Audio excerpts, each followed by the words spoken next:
Hello, welcome back. We are now on chapter 5. We are reading Forest Folklore, and we are on page 173, Transformation of Trees. And I decided to just relax a little more today. It's very hot out. I'm just sitting on the ground, recording with the video aimed up at the beautiful leaves on the trees as the sunshine shows through. What a lovely day. So here we are, transformation into trees. Seeing that at a very ancient period the belief was held that mankind originated from trees, it is not surprising to find the converse belief that men and women were often transformed into trees, and this was equivalent to translation to the company of the gods. Classical mythology abounds in fables of this kind, several of which have already been mentioned. A devoted couple named Philemon and Bacchus were one day sitting outside their home when two men approached asking hospitality and saying that every other house in the town had spurned them. This hospitality was cordially given. Next morning, the two men, who really were the gods Zeus and Hermes, took them to the top of a hill, from whence they witnessed the destruction of the town by a flood, their own house being alone left standing, but transformed into a magnificent temple. On the gods asking them to express their desires, they asked that they might be appointed to officiate as priests in that temple and to be united in death. Their prayer was granted, and one day, long after, when they were standing outside the temple, they were suddenly transformed, the one into an oak tree and the other into a lime tree. When Phaeton, unwarrantably driving the chariot of the sun, was hurled from his seat by the indignant Zeus, he fell into the river Eridanos. His sister, the Heliades, who were standing on the river banks, witnessed his downfall, and, as they bitterly lamented, were changed into poplar trees. Their tears are still said to flow and to become amber as soon as they fall into the water of the river. Pluto, or Hades, it is said, dearly loved the Oceanus Luke, and on her death he caused the white poplar to spring up on the Elysian plain. There were once two beautiful youths named respectively Cyparissos and Hyacinthus, who were much loved by Apollo. On one occasion the former accidentally killed a favorite stag, and being so grieved he pined away until the god in pity changed him into a cypress tree. Another legend regarding the origin of the cypress is that these trees, before they became trees, had been the daughters of Eteocles, being carried away by the goddesses in a series of whirlwinds, often revolving in endless circles. They at length fell into a pond. Gaia pitied them and changed them into cypress trees. Yet a third legend tells how Silvanus had loved a child named Cyparissus and changed him into a cypress tree. Rapine tells the tale in the following verse. A lovely fawn there was, Silvanus' joy, nor less the favourite of the sportive boy, which on soft grass was in a secret shade, beneath a tree's thick branches coolly laid. A luckless dart rash Cyparissus threw, and undesignedly the darling slew. But soon he to his grief and error found, lamenting when too late the fatal wound. Nor yet Silvanus spared the guiltless child, but the mischance with bitter words reviled. This struck so deep in his relenting breast, with grief and shame and indignant pressed, that tired of life he melted down in tears, from whence the impregnate earth a cypress rears. In signs of sorrow these at first were born, now their fair race the rural scenes adorn. The nymph Pitys was loved both by Pan and Boreas. She favored the former, whereupon the latter, in a fit of jealousy, blew her over a cliff, and at that spot a pine tree sprang up, which became the favorite tree of Pan. Writing of this, Professor Max Muller says, if there was anywhere in Greece a seashore covered with pine forests like the coast of Dorset, any Greek poet who had ears to hear the sweet and plaintive converse of the wind and trembling pine trees, and eyes to see the havoc wrought by a fierce northeaster, would tell his children of the wonders of the forest, and of poor Pitys, the pine tree wooed by Pan, the gentle wind, and struck down by jealous Boreas, the north wind.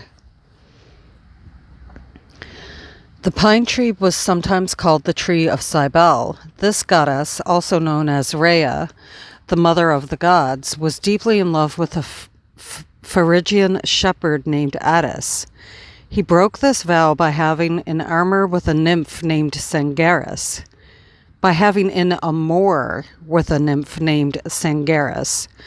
Through remorse he endeavored to slay himself, and Cybele then transformed him into a pine tree, which she cherished ever afterwards, and mourned her faithless lover under its shade.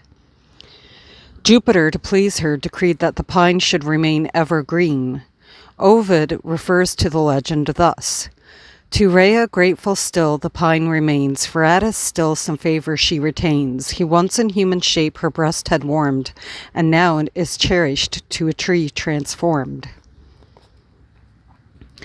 A Romanian song tells of two lovers who died of love and were buried in the same grave. One became a pine tree and the other a vine, and so the lovers continued to embrace each other. Servius mentions in ancient tradition, giving the origin of the almond tree, there was once a beautiful Thracian queen named Phyllis, who loved Demophoon, the son of Theseus and Phaedra, and married him. Demophoon, soon after his marriage, was recalled to Athens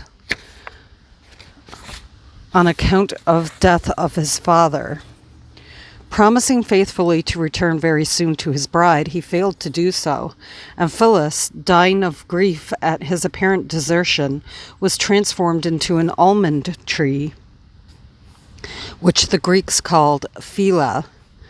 Some time after, Demophoon returned, and learning the fate of Phyllis, he ran to the tree, which he clasped in an agony of remorse.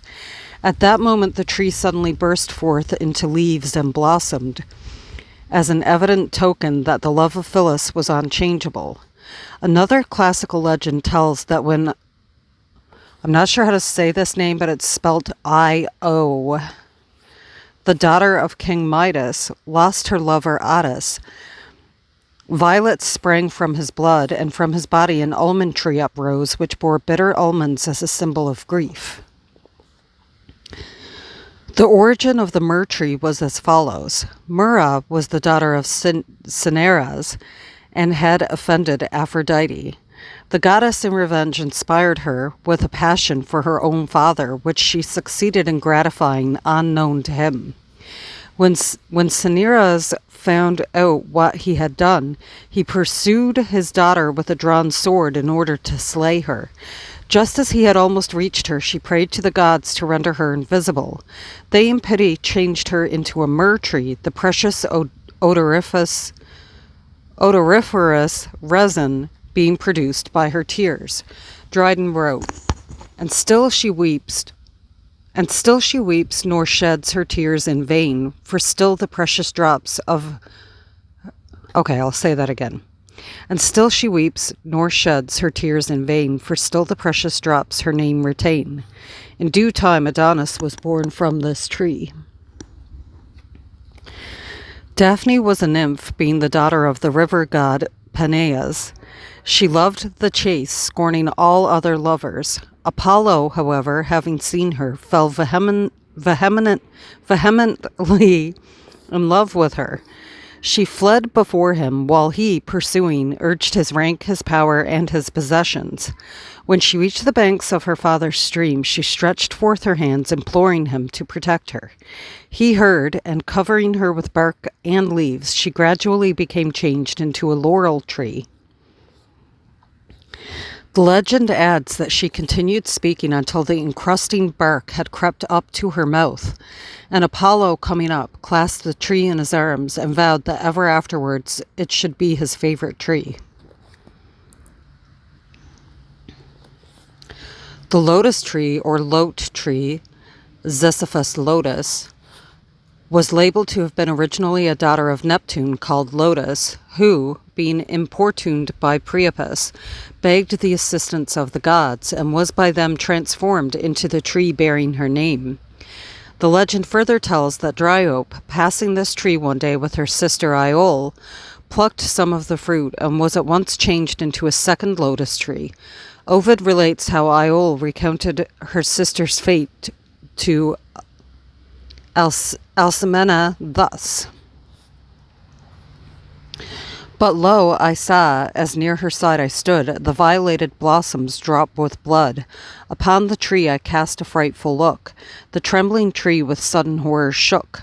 Lotus, the nymph, if rural tales be true, as from Priapus' lawless lust she flew, forsook her form, and fixing here, became a flowery plant, which still preserves her name.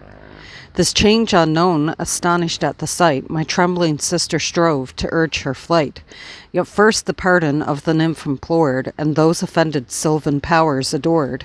And when she backward would have fled, she found her stiffening feet were rooted to the ground." R. Rapin, in his poem entitled De Hortorum Cultura, gives the following to account for the origin of the alder, along with that of the willow, both preferring to grow in most situations.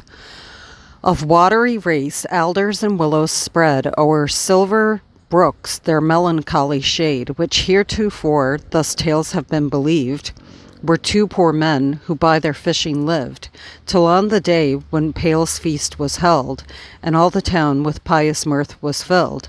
This impious pair alone, her rights despised, pursued their care till she their crime chastised.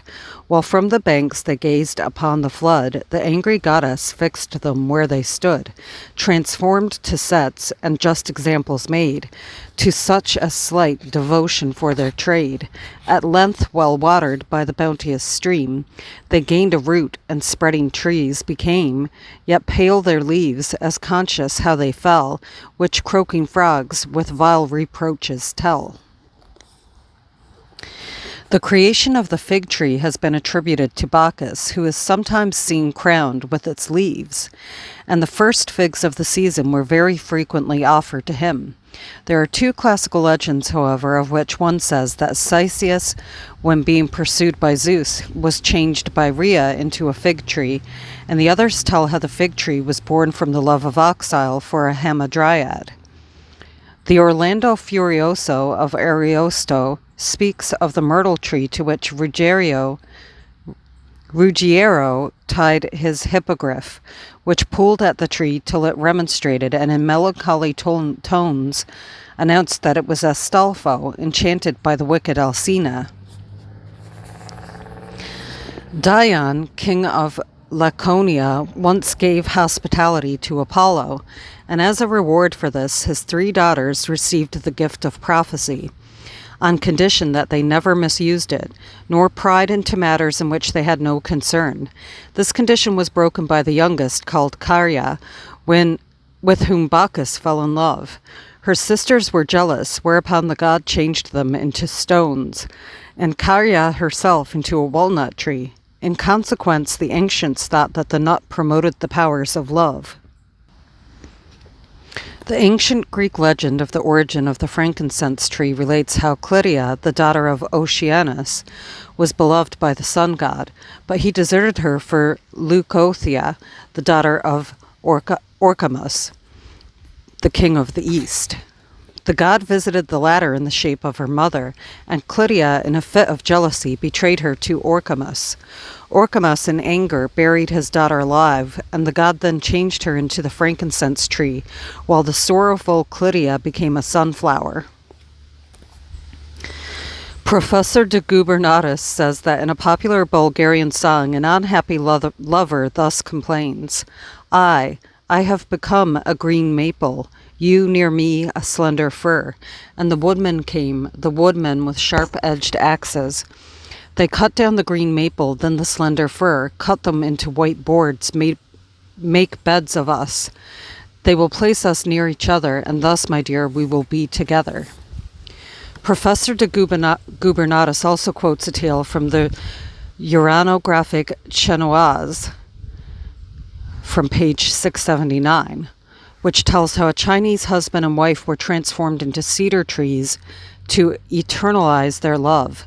It is said that Han Pang, who was secretary to King Kang in the days of the Sungs, had a young and beautiful wife called Ho, whom he tenderly loved. The king, being desirous of her, threw her husband into prison, where he died of grief. His wife, to escape the odious pursuit of the king, threw herself from a high terrace.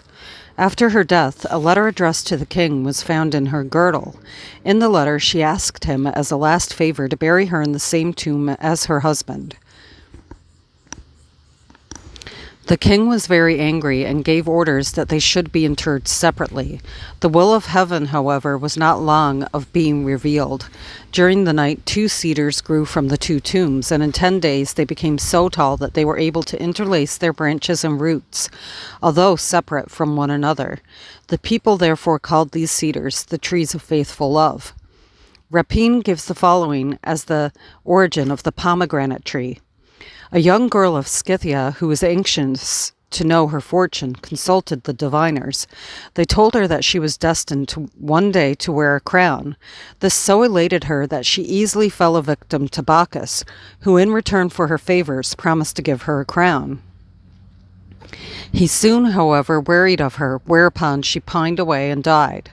In a fit of remorse, the god transformed her into a pomegranate tree, and in order to fulfill his promise, he placed a crown on the pomegranate fruit in the form of the silex on its summit. This worthless crown was the reason why Queen Anne of Austria adopted a pomegranate as her device, with the motto, "My worth is not in my crown."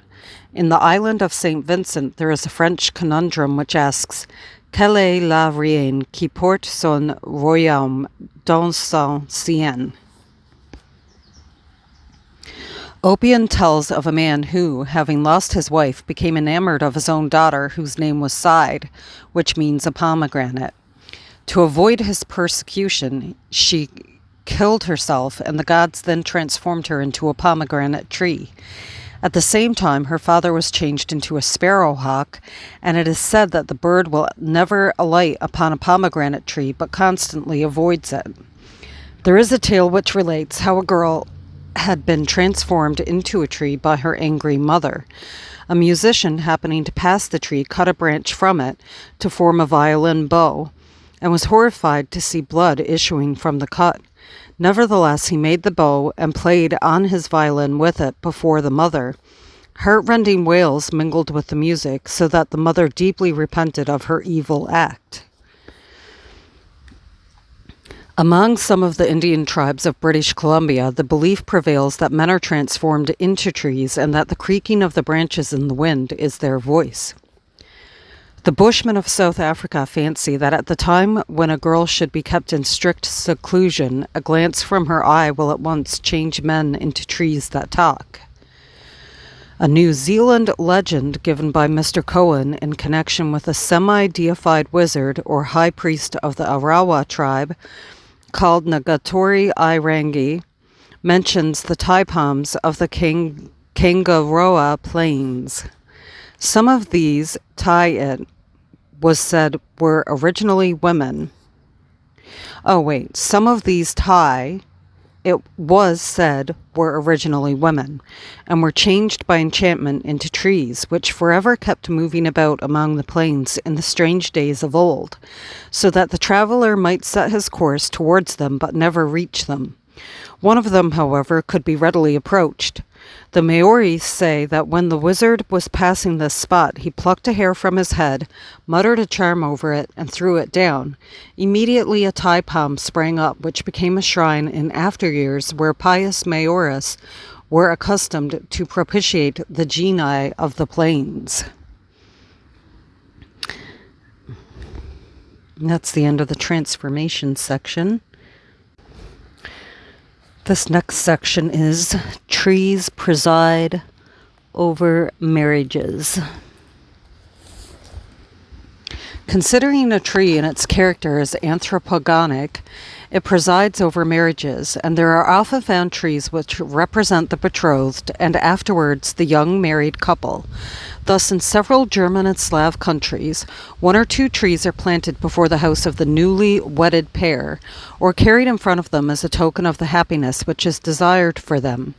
A superstition is prevalent in Prussia, according to which, if a lover desires his sweetheart always to love him, he puts 3 of her hairs into the fissure of a tree which represents himself. The belief is that the hairs in the love of the maiden grow along with the tree. Dr. Manhart tells us that according to Stackerjan, there is a very curious custom which exists near Oldenburg.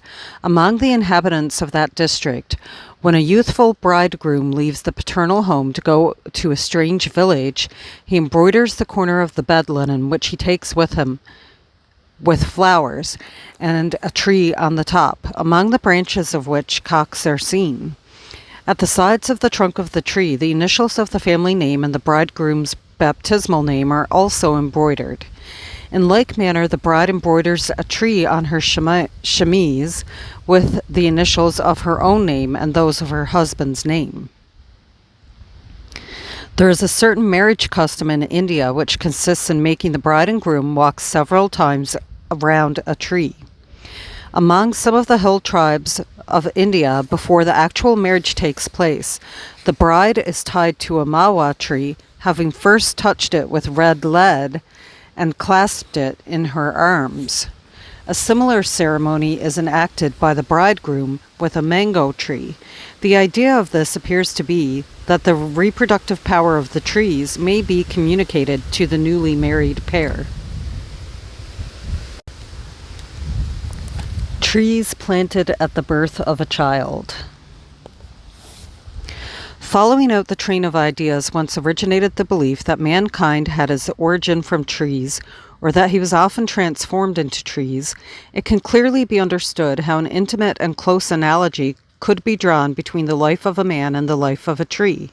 Man, in fact, has always assumed a kind of inevitable relationship between the one and the other, and this may be seen from the many legends which tell how trees shed drops of blood, groan, speak, or become withered on the death of persons of whom they were the symbolic representatives. In connection with this, there still exists a kind of half-superstitious custom with a poetic strain in it. Many families in Great Britain, France, Germany, Italy, and other countries retain the custom of planting a young tree for good luck when a child, particularly an heir, is born. This tree grows with the child, and as its destiny is to increase and to multiply itself, so a similar destiny is desired for the child. This symbolic tree is most carefully tended, but should the tree perish from any cause, it is considered that the life of the being it represents is in the utmost jeopardy. A poplar tree was planted at the birth of Virgil. In many of the islands of the Pacific Ocean, at the birth of a child, a coconut palm is planted, of which the number of joints is thought to indicate the number of years promised to the newly born. Among some tribes of North American Indians, the custom of planting trees at birth or soon after is also found.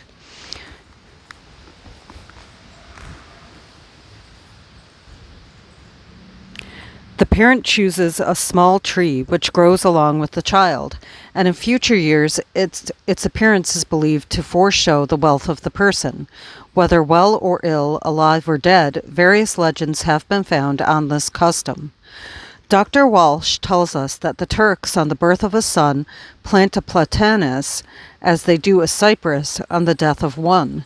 He adds that in the court of the Seraglio, there is a venerable plane tree which tradition says was planted by Mohammed II after the taking of Constantinople to commemorate the birth of his son Bajazet II, and that the trunk of that tree was 50 feet in circumference.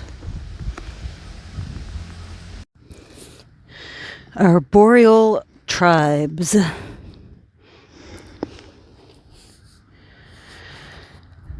In some parts of the world, several tribes may be described as arboreal, from their habit of living on trees. The Guaranas of the delta of the Orinoco, owing to the annual overflowing of that river, are forced to form their huts above the flood level.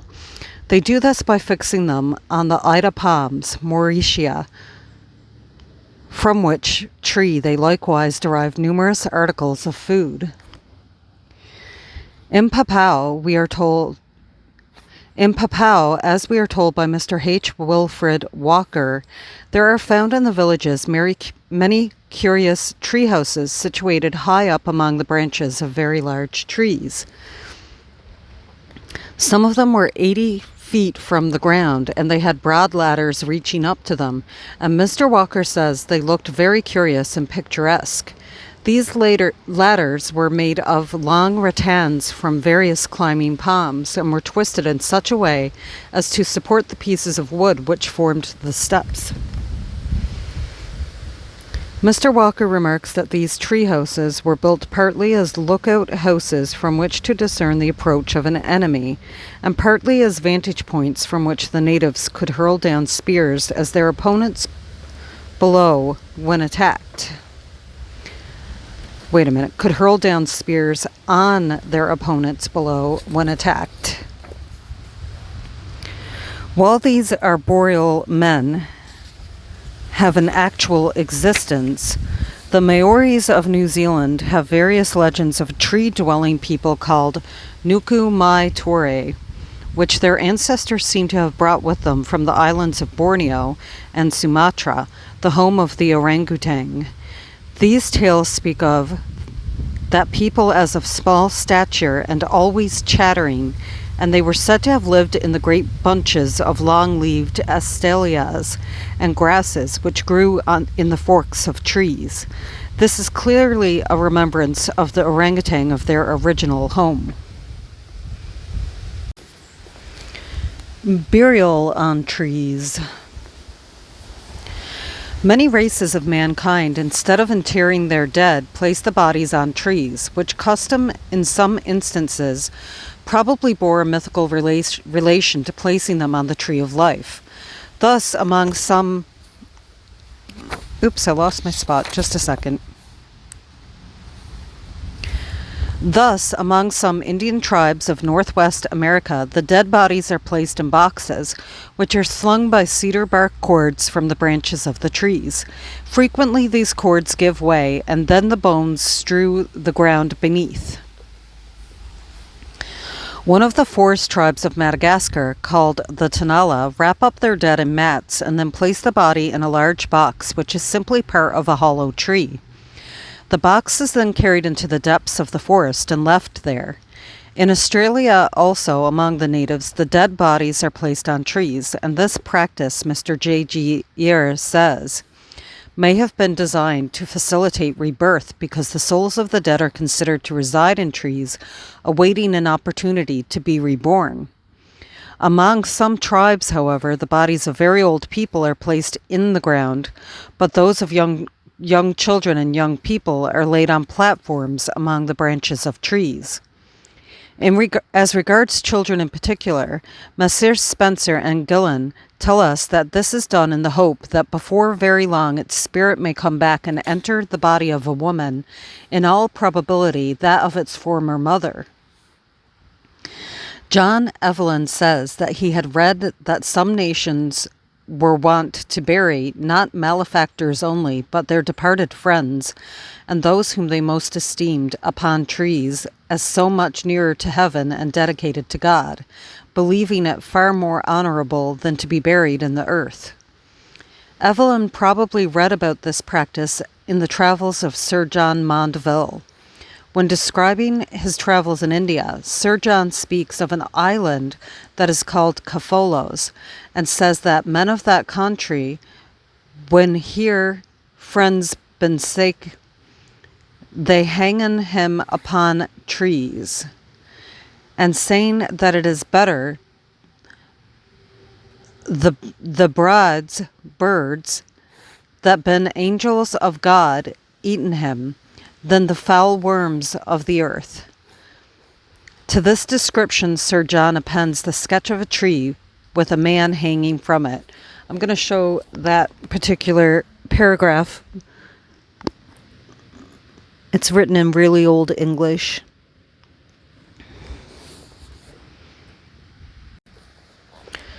And now I'm going to read Funeral Trees. There are many trees of a somewhat forbidding aspect, and others which give off unwholesome emanations, some of which are found to be fatal to life. These trees have been called funeral trees, and a Neapolitan physician of the 16th century tells us that it is to somber and dark trees that a fatal power is preferably attributed. The most widely believed in tree of this nature was the famous upas tree, although its evil qualities have been much exaggerated. What may be looked upon as a funeral tree, or possibly the reverse, according to the standpoint from which it is viewed, is found in a tale told by Chaucer, taken from Cicero's De Orator. It is as follows. Valerius tells us that a man named Palatinus one day burst into a flood of tears, and calling his son and his neighbors around him, said, Alas, alas, I have now growing in my garden a fatal tree, on which my first poor wife hung herself, then my second, and after that my third. Have I not therefore cause for the wretchedness I exhibit? Truly, said one who was called Arius, I wonder that you should weep at such an unusual instance of good fortune.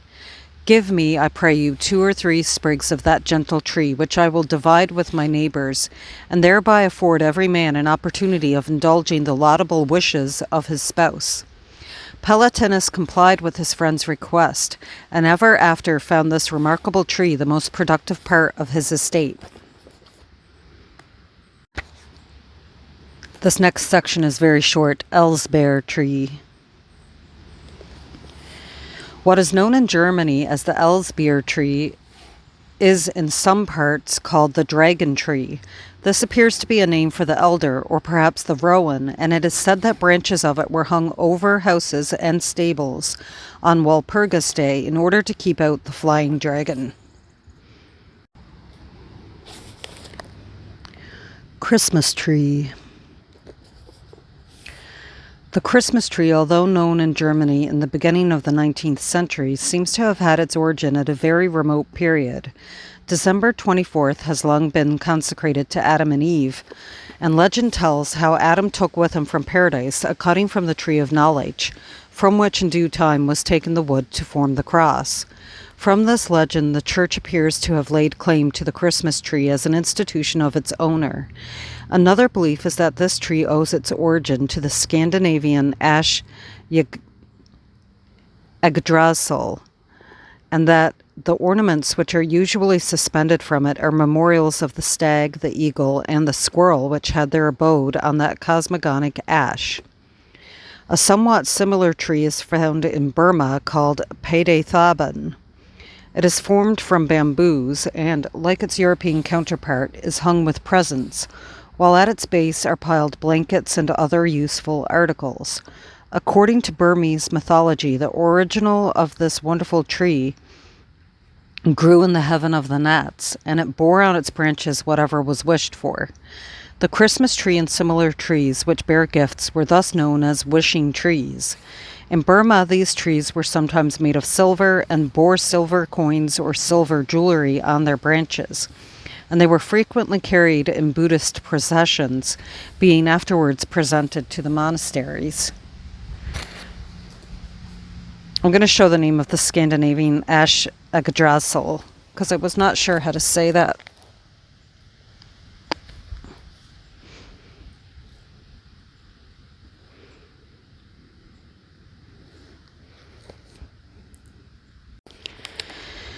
Genealogical trees.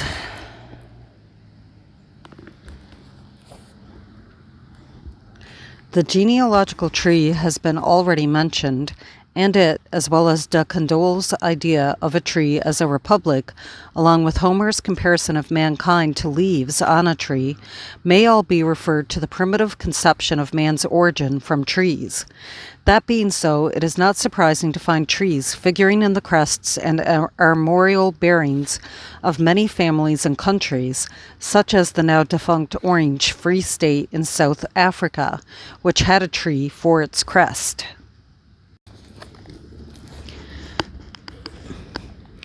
Devil trees. In some parts of the world, notably in Africa and the Malay archipelago, some trees bear the reputation of being trees specially dedicated to the devil, and hence known as devil trees. These trees are looked upon as being peculiarly adapted for the reception of all manner of evils. And it has been suggested that the almost universal practice of hanging articles touched or worn by a diseased person onto trees in order to convey the disease to the tree. This practice is very common in Africa, and African devil trees being well known. But many other trees, apart from these devil trees, have been employed in receptacles for diseases, as well as for ill luck and for other troubles, and many methods of transference were adopted.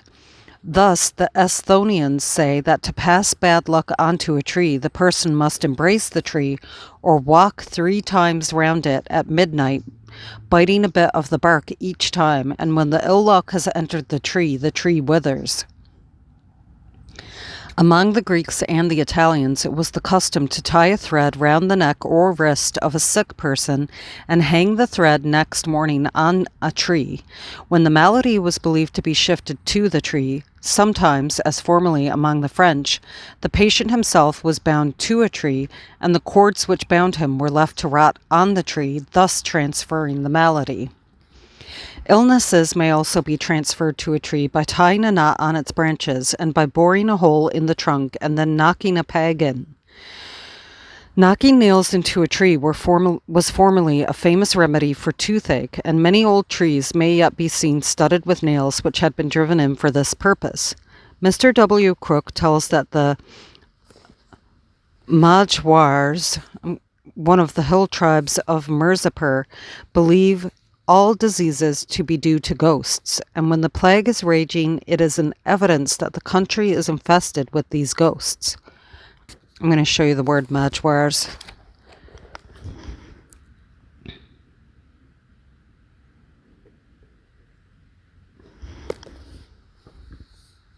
They can, however, be shut up in a certain tree which grows on an island in the river, and this is done by a skillful wizard.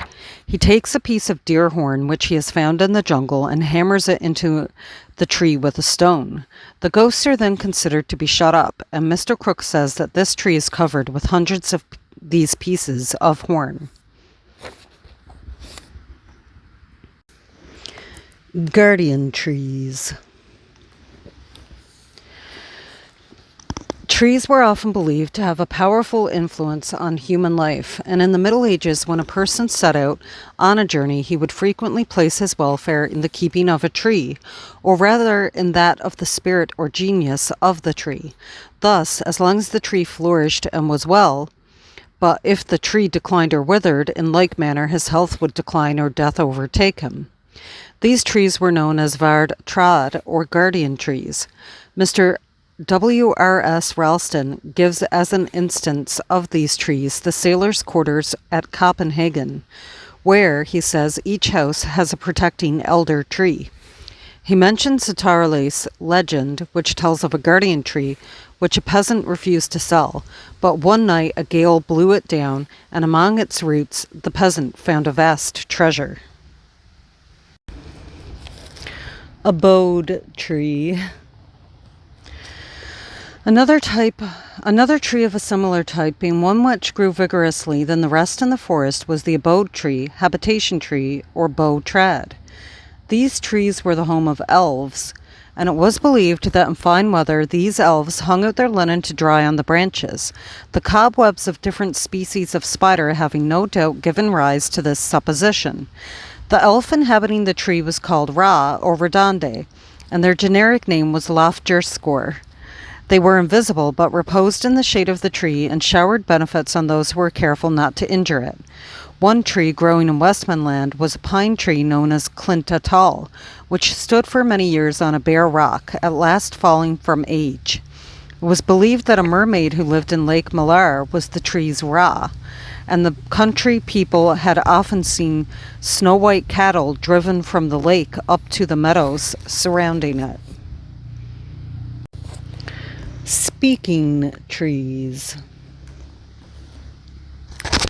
There was an old belief that trees could speak, and in Papua at the present day the natives believe that they do so.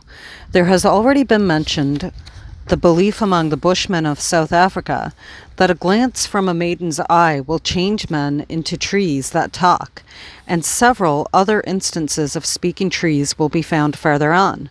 Professor Mandhart says that, metaphorically, in the High Palatinate, the trees speak in a whisper among themselves, sing loudly when the wind blows through their tops, and sigh sadly when cut down. He adds that this is why the woodcutter, before touching the trees destined to be felled, before depriving them of life, prays them to please excuse him. Life tree. An ancient and magnificent specimen of the arbor vitae for centuries flourished in the imperial garden in the midst of the forbidden city at Pekin. It was the life tree of the Manchu dynasty, the welfare of which was considered to be bound up in it. It has probably now fallen along with the dynasty. It may be noted here that a tree in Chinese characters is represented by, and it shows the symbol, and two of these characters placed together thus denote a forest. I will show that.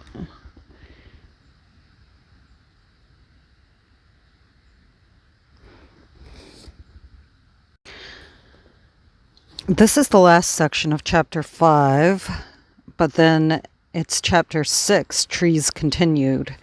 So this last section right now that I'm going to read is Bull Oaks. What were known as bull oaks may yet be seen in many parts of England. These were very old and hollow trees, and it is said that they obtained their name from bulls taking shelter inside them. Loudon, Trees and Shrubs of Britain, mentions several of them.